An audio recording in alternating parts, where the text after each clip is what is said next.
시청자 여러분 안녕하십니까. 이슈토크 팡입니다.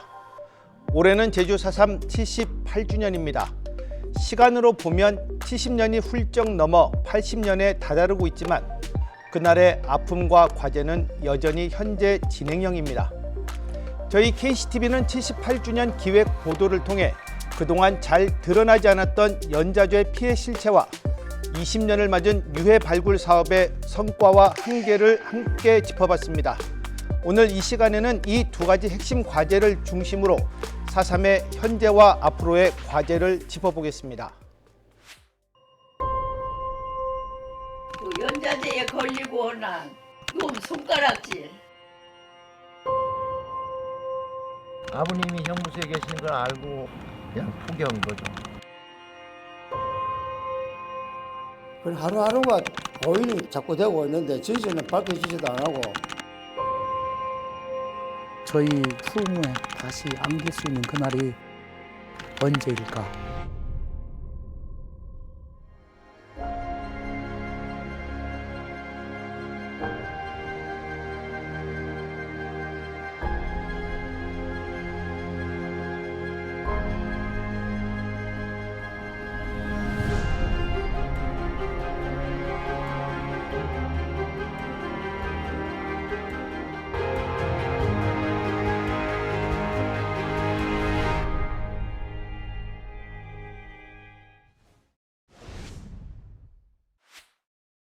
오늘 출연하신 분을 소개해 드리겠습니다. 고은경 제주 4.3 평화재단 조사팀장, 연좌제 첫 진상 규명을 취재한 문수희 기자, 그리고 유해 발굴 20년의 성과를 취재한 김경임 기자입니다. 안녕하십니까? 오늘 좋은 토론 부탁드리겠습니다. 올해는 제주 4.3 78주년을 맞고 있습니다. 대통령이 참석하지 못해 아쉽기는 하지만 지난주 국무총리 주재로 추념식이 봉행됐고 추모 행사도 다양하게 진행됐습니다. 추념식에 앞서 이재명 대통령이 취임 후 처음으로 제주를 방문해 4.3 유족들과 간담회를 개최하며 진상규명과 완전한 해결을 약속했습니다. 이번 78주년의 의미와 함께 대통령의 제주 방문에서 나온 다양한 정책에 대한 의견 들으면서 오늘 토론회 좀 시작해 보도록 하겠습니다. 우리 고은정 팀장께서 먼저 한 말씀 좀 해주시죠. 네. 올해 78주년은 4.3 해결의 과정에서 아주 중요한 전환점이라고 생각을 합니다.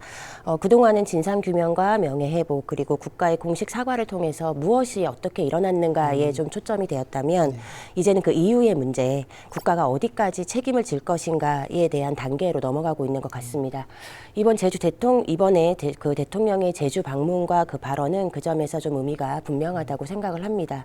먼저 첫째로 국가폭력 범죄에 대한 공소시효와 이제 소멸시효 이것을 폐지하겠다는 입장을 밝힌 겁니다. 이것은 단순한 보상의 문제가 아니라 이제 국가폭력에 대해 끝까지 이제 책임을 지겠다라고 하는 그 책임을 묻겠다라고 하는 의미고요. 두 번째로 이제 어떤 왜곡 등에 대한 제도적인 대응을 좀 추진하겠다고 이제 이야기를 한 부분입니다. 역사 문제에 대해서 단순한 해석으로만 볼 것이 아니라 이제 그 무엇을 보호해야 하고 어떻게 해야 할 진실의 영역이다라고 하는 데에 좀 의미가 깊다고 생각을 했고요. 가족관계 정정이라든지 어떤 신고기간 연장 그리고 이제 유해 신원 확인 등에 대한 미해결 과제에 대해서 그 해결 의지를 구체적으로 언급했다는 점. 이러한 그 세 가지의 발언들을 좀 종합해서 보자고 하면 단순한 그 유족을 위한 희생자와 유족에 대한 추모와 위로의 메시지가 아니라 어떤 이제 제도 개선, 시효 폐지 등에 대해서 대통령의 그 추념사는 아니겠지만 대통령의 이야기 발언이 어떤 책임의 언어로 이제 좀 전환이 되었다라고 하는 점에서 제주도민들한테 아주 의미 있는 메시지라고 생각을 하고 있습니다. 살아있는 한 형사 책임을 끝까지 지고 또 상속 재산이 있는 한 그 자손들까지 책임을 져야 한다. 당시 그 강력한 메시지가 좀 기억에 남곤 맞습니다. 합니다. 이 부분에 대해서 우리 문수 기자는 어떻습니까? 네, 저 역시도 이번 대통령의 발언 가운데서 그 국가폭력 문제에 대한 그 대통령의 확고한 의지를 보여줬다는 점이 가장 인상이 깊었는데요. 이재명 대통령이 제주에 오기 직전에 본인의 개인 SNS에도 그렇고 와서 평화공원 방명록 그리고 간담회, 타운홀 미팅까지 일관되게 국가폭력의 책임 그리고 재발 방지 요거를 강조했다는 점이 가장 인상적이었고요. 또 무엇보다 추념식에 참석하지 못한 점은 좀 아쉬움으로 남고 있지만 그래도 유족들과 직접 만나서 교감하고 소통하고 이런 행보를 보였다는 것 자체가 어떤 4.3 유족을 비롯해서 도민들에게 상징적인 그 위로로 작용했다 이렇게 보여집니다. 네, 김경임 기자도 한 말씀 좀 해주시죠. 앞서서 다 말씀해 주시긴 했는데 네. 말씀하셨던 것처럼 이제 국가에서 이 국가 폭력에 대해서 이제 책임을 지겠다라는 그 메시지를 명확히 전달했다는 거에 되게 그 의미가 있었던 것 같고 네. 이러한 다양한 정책들이 실제 뭐 제도 개선이나 입법 추진을 통해서 빨리 좀 후속 조치가 이루어졌으면 하는 바람이 있습니다. 네, 후속 조치가 중요한 것 같습니다. 저희 KCTV가 이번 4.3 78주년을 맞아 기획뉴스로 연자제 피해에 따른 첫 진상조사 결과와 함께 20년을 맡고 있는 유해 발굴의 성과와 과제, 이 두 가지를 동시에 보도해 드렸습니다. 오늘 이 두 가지 중심으로 이야기 나눠볼 텐데 4.3 하면 아직도 과제가 많습니다. 왜 이 같은 주제를 정하게 됐는지 좀 듣고 시작해 보도록 하겠습니다. 연자제 부분을 취재한 우리 문수희 기자는 어떻습니까? 제가 이제 연자제를 한 3년 전에도 다큐멘터리 취재를 통해서 처음 취재를 하게 됐는데 제가 느낀 점은 우리가 보통 말하는 4.3의 피해하면 그 4.3이 발발한 당시의 피해 요거를 중점적으로 말했지만 이 연자제 피해는 유족들이 겪은 4.3이 끝난 후에도 이어진 어떤 4.3의 또 다른 피해라고 느껴졌습니다. 그 당시에는 정말 누구나 유족이면 제주도민이면 당연히 뭐 겪는 피해 아니야? 이렇게 우리가 좀 당연시하게 넘어갔던 거지만 그분들의 이야기를 듣고 보면 결코 그렇게 치부해서는 안 되는 그런 피해다. 이분들의 평생의 인생을 올감했던 어떤 사슬과 같은 그런 피해다라고 느꼈기 때문에 꾸준히 연자제에 대해서 관심을 갖고 취재를 하게 된 것 같습니다. 예. 우리 김경임 기자는 어떻습니까? 유해 발굴 20년 부분을 취재했는데. 올해 2월에 신원 확인 보고회를 통해서 4.3 희생자 7분의 신원이 추가로 확인이 됐습니다. 지금 2007년에 제주공항에서 발굴된 유해뿐만 아니라 대전 골련골이나 경상 코발트 등 전국 곳곳에서 유해가 계속 발견이 되고 그 수십 년 만에 다시 신원이 확인이 돼서 가족 품으로 돌아오는 모습들이 굉장히 인상 깊었는데요. 이게 매년 가족 품으로 돌아오는 사례가 늘고는 있지만 지금 여전히 발굴조차 되지 않았거나 신원 확인된 경우 확인이 되지 않은 경우가 여전히 많습니다. 그래서 이제 유해 발굴 20주년을 맞아서 그동안의 성과를 좀 살펴보고 앞으로의 방향성을 좀 함께 고민을 해보고자 이렇게 취재하게 됐습니다. 네, 고맙습니다. 4.3에는 좀 여러 과제가 있고 또 그 과제 중에 사실 중요하지 않은 부분이 없는데 이 두 가지 주제가 주는 의미 어떻습니까? 네, 저도 이번 기획에서 유해 발굴과 연자제를 이렇게 다룬 부분에 대해서 되게 의미 있다고 생각을 했거든요.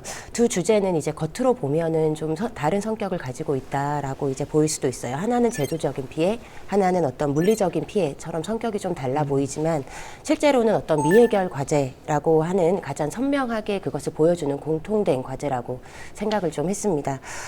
이제 연자제의 경우를 보면은 주로 이제 피해자 증언들을 통해서 일정하게 그 존재가 알려져 왔었거든요. 그렇기 때문에 어떤 개인적인 경험이나 어떤 사적인 그런 사회적인 낙인 정도로 좀 축소되는 경향이 없지 않아 있었습니다.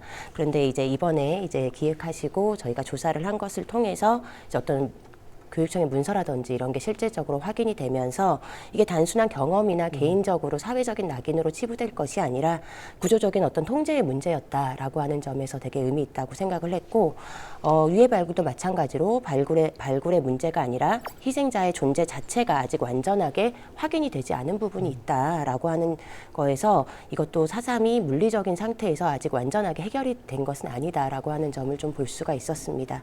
그래서 이 두 가지를 함께 놓고 보면 이제 4.3은 이제 끝난 사건이 아니라 지금도 이제 해결 과정에 있는 문제다라고 하는 거에서 이 4.3의 그 해결이 아직 완료되지 않았고 앞으로도 좀 이 두 가지의 문제가 지속적으로 그리고 이제 제도적 접근이 필요하면서 이제 계속되어야 할 조사라고 좀 생각을 했습니다. 네, 고맙습니다. 지금부터는 좀 하나씩 짚어보도록 하겠습니다.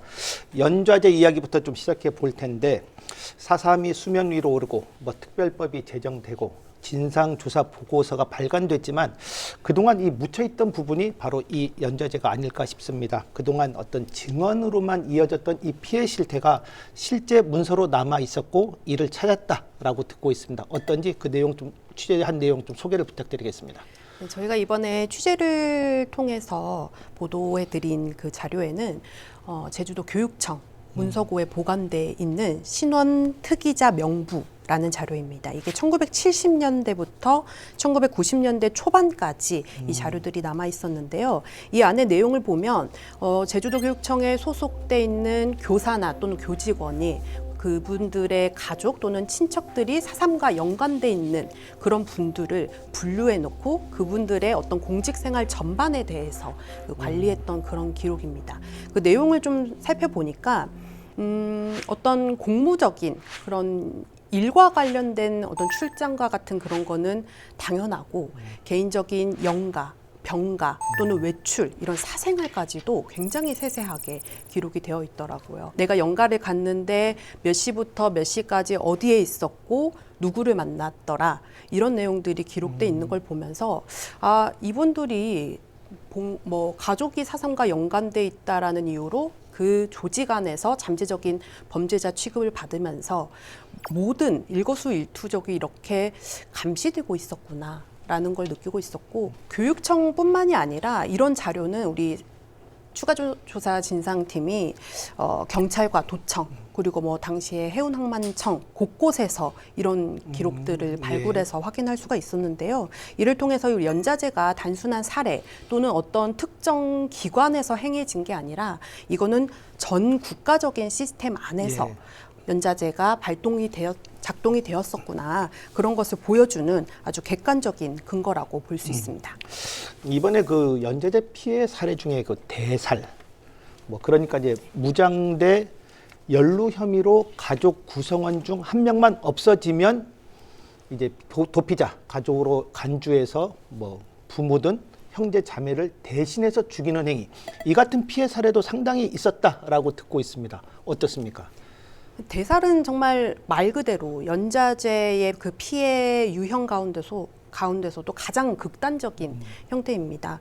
내가 이제 다른 사람, 물론 가족이지만 뭐 타인에 의한 어떤 행위로 인해서 내 목숨이 대신 희생당한다라는 아주 극악적인 그 연자제 피해 유형인데요. 이번에 추가 진상조사팀이 진상규명을 통해서 밝혀낸 그 규모는 1,600명 정도로 추산을 하고 있습니다. 그리고 대살뿐만이 아니라 이번에 전수조사는 아니지만 한 300여 명의 유족들의 인터뷰, 이 증언들을 통해서 연자제 피해 유형을 처음으로 좀 정리를 해봤는데요. 가장 많은 게 이제 신원조회나 어떤 보호 관찰 이런 게 가장 흔하게 나타났고, 근데 이 밖에도 승진 누락 그리고 취업 제한과 같은 직업적인 불이익 그리고 출입국 제한 이런 사례들이 다수 확인이 됐습니다. 네. 이번 그 평화재단에서 이 연좌제에 대한 첫 실태 조사를 해서 이제 초안을 마련한 것으로 알고 있는데 어떻게 조사가 됐고 좀 성과가 있다면 어떤 게 있을까요? 네, 말씀 주신 내용처럼 이제 연자제 관련 조사가 이제 그 조사에 대한 결과가 초안이 마련되어서 지금 이제 분과위원회가 심의 중인 것으로 이제 심의 진행 중인 상황입니다. 그래서 어떤 구체적인 내용이나 어떤 이제 결론을 단정적으로 지금 말씀드리기가 조금은 어려운 점이 있습니다. 그래도 다만 이제 조사 방식에 대해서 조금 설명을 좀 드릴 수 있을 것 같습니다. 저희가 이번에 조사는 기존의 어떤 개별 증언 분들에 대한 증언 중심이 아니라 그 증언을 당연히 포함하고 있긴 하지만 어떤 행정 기록, 아까 조사하셨던 이제 항만청이라든지 교육청, 도청, 경찰청 이런 곳에 대한 행정 기록을 좀 추가적으로 조사를 해서 증언과 좀 함께 분석하는 방식을 진행을 했습니다. 그래서 그 행정문서 중심으로 당시에 어떤 기준 그리고 어떤 방식으로 관리가 이루어졌는가에 대해서 확인하는 데 중점을 좀 두었습니다. 이 중점을 두면서 좀 조사를 해보니까 이게 이제 일정한 방식으로 계속 반복되고 영향이 지속적으로 미쳐 있었다. 이분들의 생활에 대해서 생활을 할 때 그러한 일련의 정황들이 좀 확인이 되었고요. 또 피해가 특정한 시기에 한정이 된 것이 아니라 사건 이후에도 일정 기간 동안 지속적으로 이제 그 사건의 그 연좌제 피해에 대한 그 기간들이 길어졌다라고 하는 것들이 좀 나타난 상황에서 이 부분들을 좀 중요한 점으로 보고 있습니다. 구체적인 수치나 어떤 최종적인 판단에 대해서는 이제 향후에 공식적으로 이제 정리되는 내용을 발표할 시간이 있을 거라고 좀 보고요. 현재 단계에서는 이제 연자재 문제가 이제 체계적으로 조사되고 이제 정리되기 시작했다는 점에서 이제 중요한 의미를 두고 있다라고 네. 생각을 합니다. 좀 추가 진상 보고서 얘기가 나와서 그런데 우리 좀 초안이 마련된 지는 좀 시간이 꽤 지났죠. 앞으로 어떤 좀 절차를 밟게 됩니까? 네, 이제 지금 이제 분과위원회가 올해 3월에 이제 구성이 됐습니다. 예. 그래서 분과위원회에서 이제 추가 진상 조사 보고서에 대한 초안을 이제 살펴보고 그거에 대한 수정과 검토 그리고 심의의 단계까지 이제 거치게 되면 예. 중앙위원회에서 그거에 대한 결과와 이제 심의를 마치고 나서 국회에 보고가 되는 걸로 1년의 과정이 아직 좀 남아 있습니다. 예. 한 언제쯤?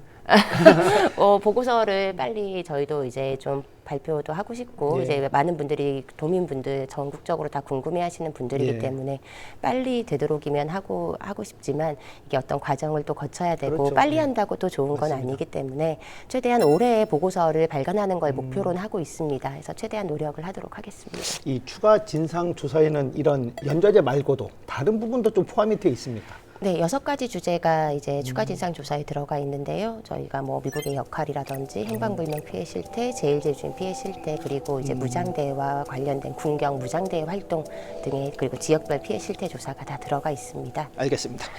다음은 우리 유해 발굴 이야기 좀 나눠보도록 하겠습니다. 행방불명 상당수는 군법 피해를 통해 재판을 받은 후 행방이 묘연해진 경우입니다. 일부는 이제 사형 선고를 받고 제주 비행장 등에서 총살됐고 나머지는 다른 지방 형무소로 끌려간 것으로 이제 파악이 되고 있습니다. 제주도 제주지만 다른 지방에서 유해 발굴사 굉장히 좀 중요하리라고 보이는데 이번에 경산 코발트 광산 직접 다녀온 것으로 알고 있는데 현장 분위기 좀 전해 주십시오. 네, 이번에 그 경산 코발트 광산에서 발굴됐던 유해 중에 이제 제주분이 2명이 있는 게 이제 확인이 됐습니다. 그렇지, 예. 네, 그래서 저희가 직접 현장을 찾아가 봤는데요. 지금 코발트 광산 내부는 그 문이 지금 철문으로 다 잠겨 있는 상태고 그 유족회의 도움을 얻어서 저희가 안으로 들어가 보니까 이제 허리를 굽히지 않으면 들어가기 힘들 정도로 높이가 굉장히 낮았고 어디선가 이제 물이 계속 흘러나오면서 땅도 좀 축축히 젖어 있는 상태였습니다.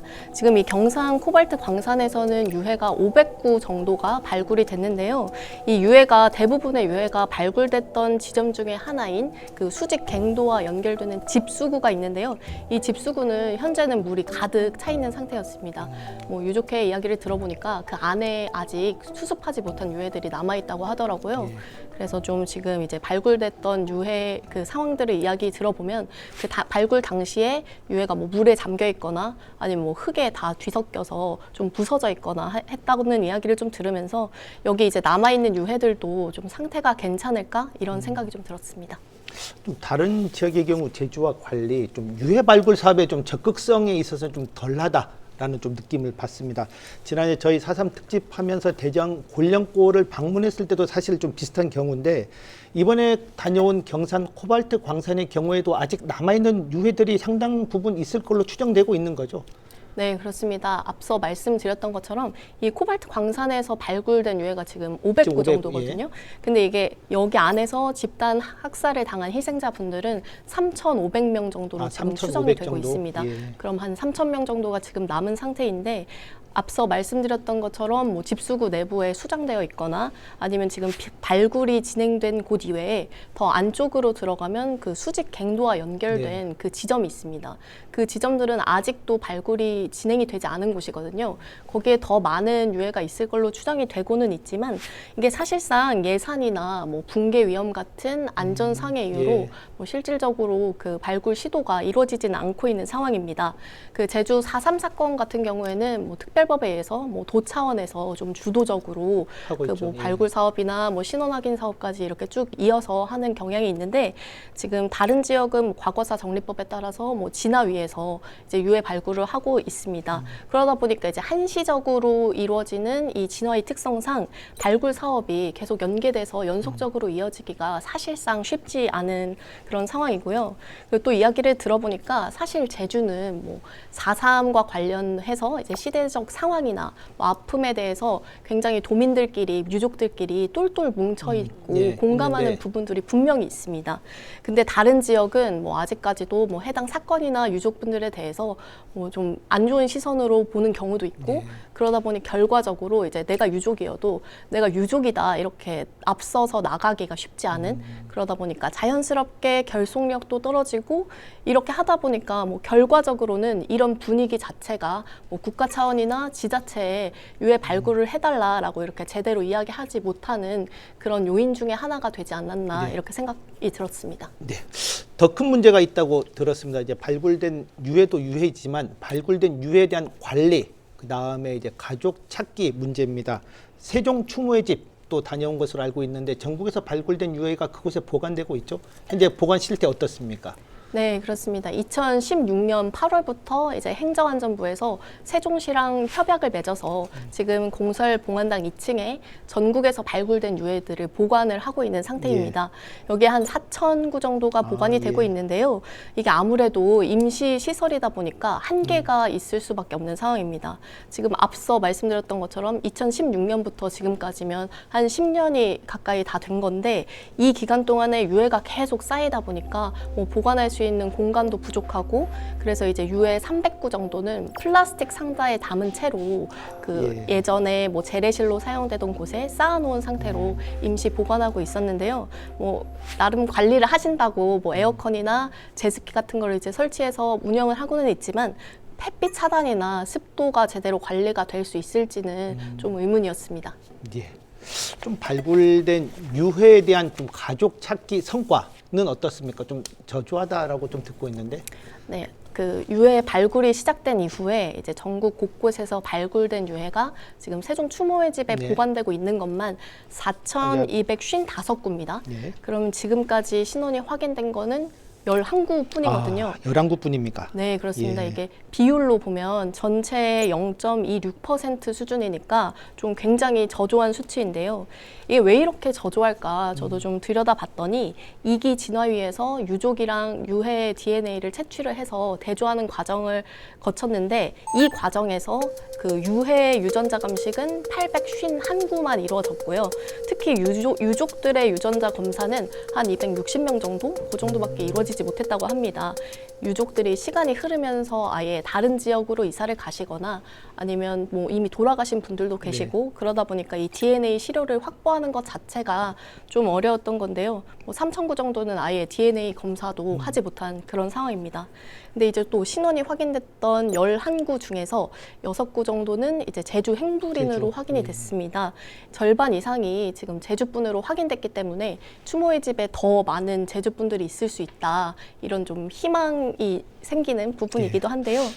이제 뭐 시간이 흐를수록 이제 유족분들도 굉장히 고령화되고 있고 유해 상태도 나빠지기 때문에 좀 더 빨리 신원 확인 작업이 이루어졌으면 하는 바람이 있습니다. 4,200구 중에 가족에 인계된 게 단 11구다. 네. 참 저조합니다. 우리 공경 팀장께서 보시기에 우선 그 유해 발굴 사업에 대해서 제주도 내에서 어떤 추가 계획 같은 게 있습니까? 어떻습니까? 지금 현재로서는 사실 어떤 계획이 뚜렷하게 있다라고는 말씀드리기가 어려울 것 같아요. 예. 그래서 제주도 내 이제 유해 발굴은 20년 동안 이제 계속 이제 지속적으로 이루어졌고 주요 학살터 중심으로는 이제 일정한 성과가 다 축적이 되어 왔습니다. 그리고 이제 특히 제주공항 같이 이렇게 대규모, 비교적 규모가 크고 이제 위치가 특정된 지역에 대해서는 이미 일정한 발굴이 어느 정도 진행이 다 되어 있는 상태입니다. 그래서 현재 추가 가능성이 있는 지역에 대해서는 저희가 이제 그 과거처럼 명확하게 특정하게 이제 지역을 정할 수는 없지만 어떤 유족의 증언이라든지 제주도민의 어떤 제보를 통해서 이제 조사가 그런 조사가 중심이 돼서 이제 유해 발굴 계획을 세우고 있는 것은 맞습니다. 그런데 이 과정에서 이제 그 많은 도민분들이나 이제 유족이 고령화가 돼서 증언이나 이런 것들이 어렵기 때문에 특정한 지역에 가서 이제 추가 기초 조사를 한다고 하더라도 그게 유해 발굴까지 이어지는 경우가 사실 대개 한 한 근 2, 3년 사이에는 많이 없다고 예, 보여집니다. 그래서 앞으로도 이제 유족들의 이제 도민 제보나 유족들의 증언을 통해서도 지속적인 조사가 이루어지긴 할 것이지만 그렇게 이제 특정 지역을 정하지 못하면 사실 발굴은 조금 지금은 좀 어려운 상태다라고 볼 수가 있겠고요. 아까 말씀 주신 것처럼 도외 지역에 이제 유해 발굴이 오히려 더 이제 제주 도민들 분들 도외로 행방불명 되신 분들이 많기 때문에 그 분들에 대해서 이제 발굴과 유기적으로 신원 확인까지 좀 이어지는 그 연계를 좀 그 추진하려고 하는 방향에 지금 있는 상태입니다. 예. 네. 그래서 연계해서 그 다른 지방 유해 발굴 사업에 있어 우리 좀 4.3 평화재단의 역할 어떻습니까? 그리고 아까 뭐 김교임 기자가 뭐 여러 가지 좀 취재한 내용을 네네. 좀 소개했는데 그 네네. 부분에 대해서도 좀 설명할 부분이 있다면 함께 좀 해주시죠. 네, 도외 지역에 사실 유해 발굴은 각 이제 과거사 진실화해위원회 라든지 네. 이제 그 각 지자체의 중심으로 되어 있는 게 이제 대부분입니다. 그래서 저희가 이제 저희 재단이 직접 뭐 사업에 참여하거나 이제 그 운영을 하는 구조가 아니기 때문에 사실 그 역할이 비교적 되게 제한적입니다. 그래도 그나마 이제 뭐 여순사건위원회라든지 5.18이라든지 아니면 이제 대구 경상 코발트 뭐 대전 지역이라든지 이런 데서 유해 발굴을 하는 동안 저희 제주에서 아무래도 20년 동안 유해 발굴에 대한 어떤 축적된 성과가 있기 때문에 어떤 유해를 수습하고 발굴을 하고 그 과정이나 이런 것들을 좀 이렇게 진행해 왔다라고 하는 데에서 공유하는 부분들은 일정 부분 이제 자문과 서로 협의를 통해서는 하고 있습니다. 그런데 이제 앞으로 좀 이런 것이 좀 지역적인 사업으로만 이제 국한될 것이 아니라 이제 국가적으로 좀 통합적으로 접근할 시스템이 좀 지금은 이제 필요한 단계라고 보입니다. 아까 이야기 주셨던 것처럼 대전 그리고 세종 추모의 집에는 이제 전국적으로 유해가 발굴된 유해들이 다 모셔져 있는데요. 그 유해들을 사실 저희 쪽에서 신원이 확인됐다고 하더라도 바로 가져올 수 있는 시스템이 아닙니다. 지자체에서 이제 협의를 해야 되고 그것을 발굴한 주체가 어디인가. 그럼 그 발굴은 진실화해위원회에서 했는가 아니면 대전에 뭐 아니면 그 대구에 어떤 유족회 중심으로 국비를 쓰고 사업비를 받아서 발굴했는가 아니면 개별적으로 이제 어떤 그 문화유산 팀에서 했는가에 대해서 그걸 다 확인하고 찾고 동의를 받아서 야만 이제 시간이 몇 개월 흘러서 모셔올 수 있는 그렇군요. 시스템이에요. 그렇기 때문에 그런 것들이 1년 내에 체계적으로 좀 정리가 되어 있지 않으면 그 유해를 모시고 있는 상황도 구조적인 문제나 그리고 그 신원이 확인돼서 희생자를 모셔오는 과정도 조금 그 좀 원활하게 좀 할 수 있는 그런 게 좀 마련이 되었으면 좋겠습니다. 네. 그 가족 찾기에 있어서 최근 그 체혈의 중요성 매우 강조되고 있습니다. 근데 아직도 많은 유족들이 뭐 설마 찾을 수 있겠어라는 의구심 때문인지 참여율이 매우 저조합니다. 최근에 뭐 유전자 감식 기술도 날로 발전하고 있다고 듣고 있는데 어느 정도인지 그리고 이 체혈 참여 방법 어떤 게 있는지 좀 소개를 부탁드리겠습니다. 네, 정말 그 유해를 찾는 것만큼이나 이제 그 유가족의 체혈 참여가 정말 핵심 신원 확인의 핵심 조건이라고 생각을 합니다. 이제 제주도하고 제주 4.3 평화재단에서 이제 유전자 감식 사업을 계속 진행하고 있는데요. 도외 지역에서 발굴된 유해뿐만 아니라 이제 도내에서 발굴되었던 유족 그 유해까지도 4.3 희생자를 찾기 위한 그 유전자 감식이 병행이 되고 있습니다. 그런데 중요한 점은 이 신원 확인이라고 하는 것이 자연스럽게 이루어진 것이 아니라는 점입니다. 실제 사례를 보면은 집계 유족뿐만이 아니라 이제 그 반개 유족의 체혈이 결정적인 신원 확인의 단서가 되어서 이제 그 신원 확인이 된 희생자분들이 많습니다. 뭐 이제 조카나 손자, 외손자의 체혈까지 이제 동원을 해서 그 희생자의 그 감식의 그 퍼센트를 올리는 것이거든요. 그렇기 때문에 지금은 사실 집계가 아니면 어렵다라고 하는 인식을 벗어나는 것부터가 제일 중요하다고 생각을 합니다.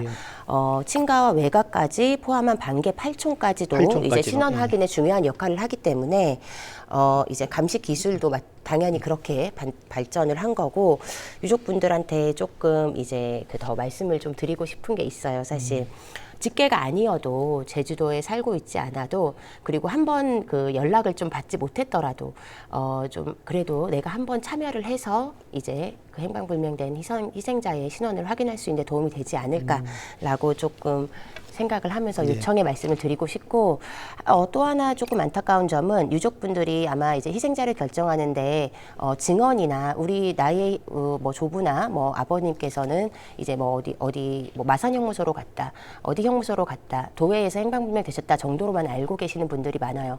그런데 그 분들도 제주도에서 이제 신원이 확인되신 분들이 있거든요. 그렇기 때문에 도외에서 내가 가망성이 이젠 없을 거야, 이젠 찾지 못할 거야 라고 생각을 하지 마시고, 어디에서 행방불명된지는 아직 행적이 명확하게 나와 있지 않습니다. 그렇기 때문에 목포 형무소라도 가망이 없는 곳이다라고 생각을 하지 마시고 꼭 체열을 하셔서 이제 신원 희생자가 돌아오는 것을 조금 더 높여주시길 바라겠습니다. 체열 어디 가서 하면 됩니까? 예, 체열은 지금 한라병원하고요, 서귀포 열린병원에서 진행하고 있습니다. 두 곳에서? 예. 그래서 그 유족이라고 하시면 되고, 꼭 유족 신청이 되어 있지 않더라도 희생자의 성함을 알고 가시고 이제 신분증을 챙겨 가시면 돈이 드는 거 아니기 때문에요. 꼭 체열을 부탁드리도록 하겠습니다. 네, 고맙습니다.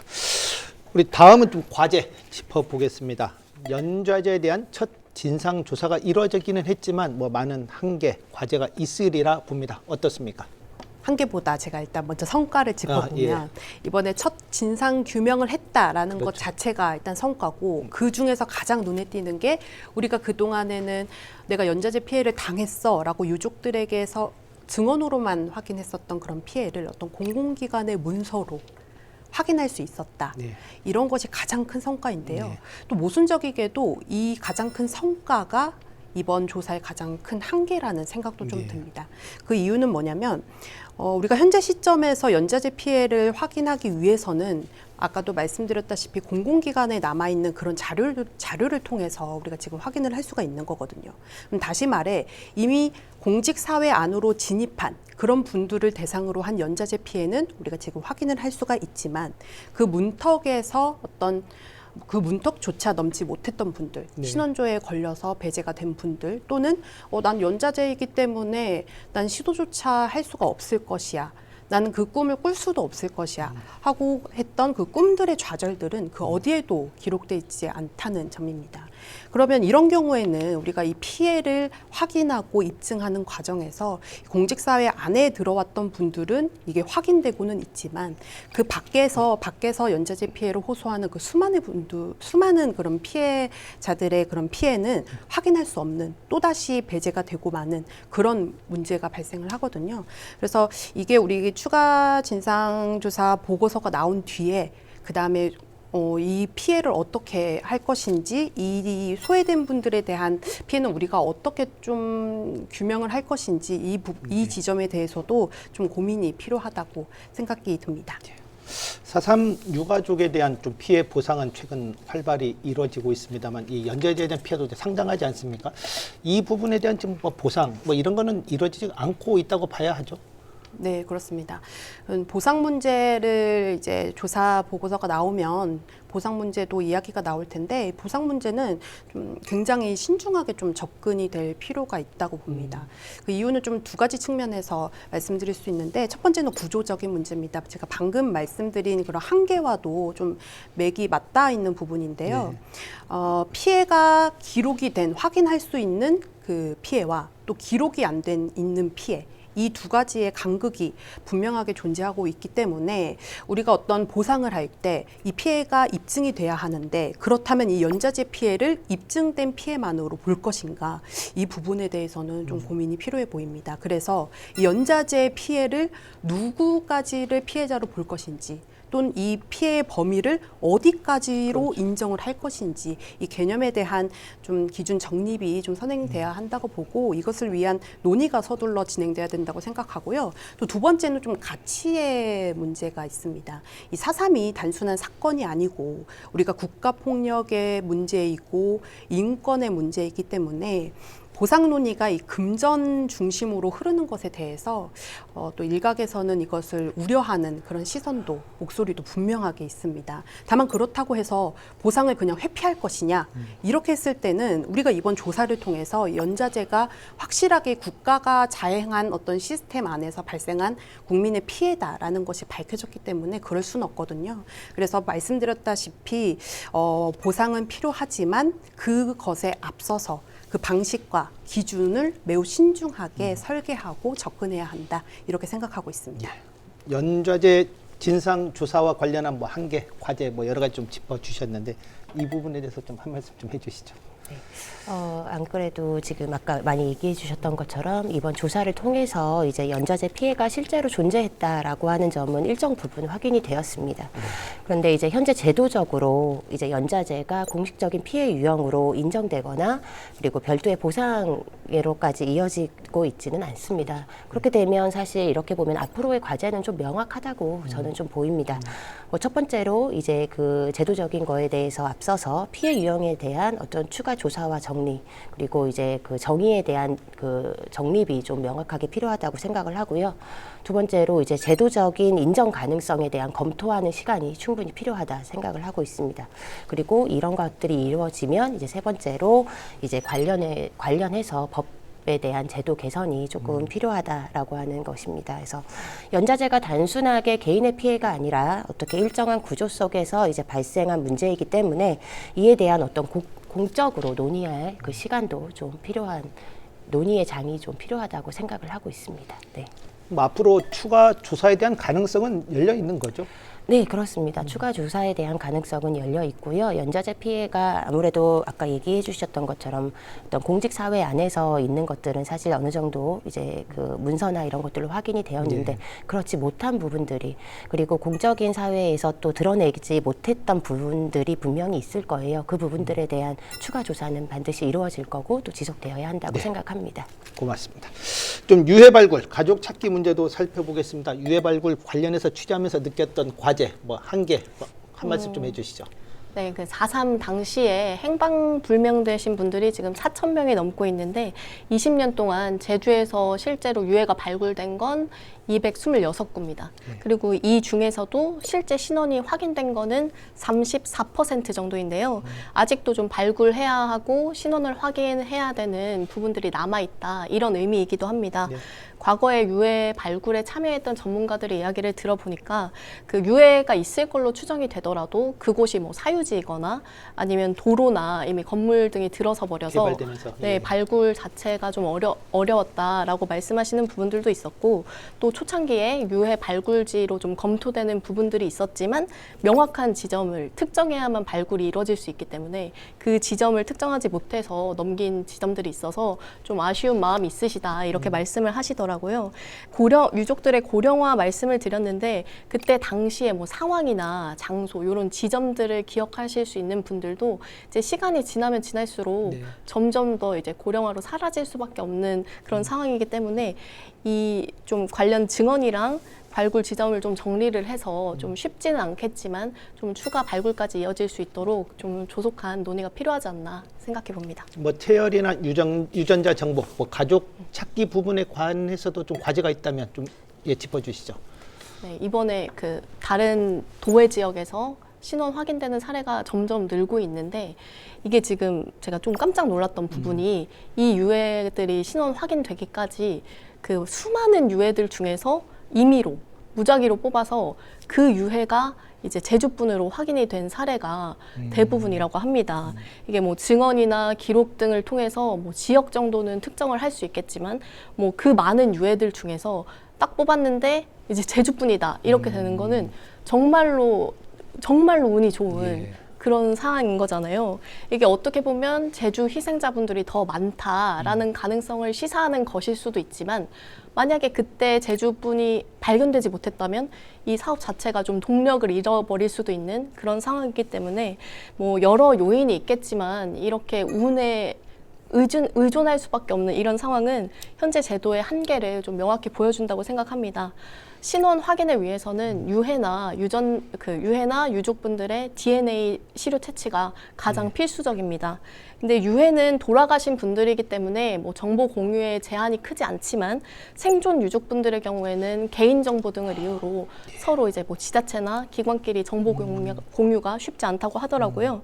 근데 지금 전국 곳곳에서 유해가 발굴되고 있기 때문에 뭐 결과적으로 이 신원 확인 비율을 높이려면 그 발굴 기관이나 장소에 관계없이 유해 발굴부터 뭐 유전자 정보, 그 유족들의 DNA 정보 이런 것들을 통합해서 관리하고 공유할 수 있는 그런 체계 마련이 좀 필요해 보입니다.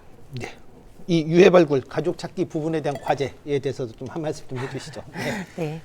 아까 다 이제 좀 말씀 다 해주셨는데 뭐 현재 이제 아마 그 문제들은 이제 발굴 이후에 이제 우리가 이것을 어떻게 이제 이어 나갈 것인가라고 하는 문제가 가장 큰 것 같습니다. 그래서 한 3가지 정도로 이제 뭐 살펴볼 수가 있겠는데 발굴은 이루어졌지만 이제 신원이 확인되어서 그 신원 확인으로 이어지지 못하는 경우가 많습니다. 그래서 그리고 확인된 이후에도 유족과의 연결까지 시간이 오래 걸리는 점이 있다라고 하는 거 있고 지역별로 이제 다 발굴이 따로 되기 때문에 그 지역적으로 이제 발굴되는 진행 방식으로는 전체 흐름을 파악하지 못한다라고 하는 거가 있고 또 시간의 문제입니다. 유해는 점점 훼손이 되고 있고 유족은 점점 고령화가 되고 있습니다. 그렇기 때문에 지금 단계에서는 속도를 높이는 것이 좀 중요하다고 생각을 하고요.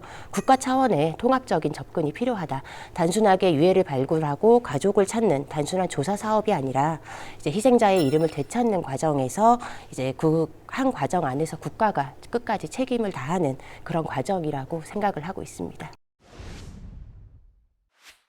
오늘 토론회 정리하도록 하겠습니다. 마무리 발언 듣도록 하겠습니다. 김경임 기자 먼저 좀 해주시죠.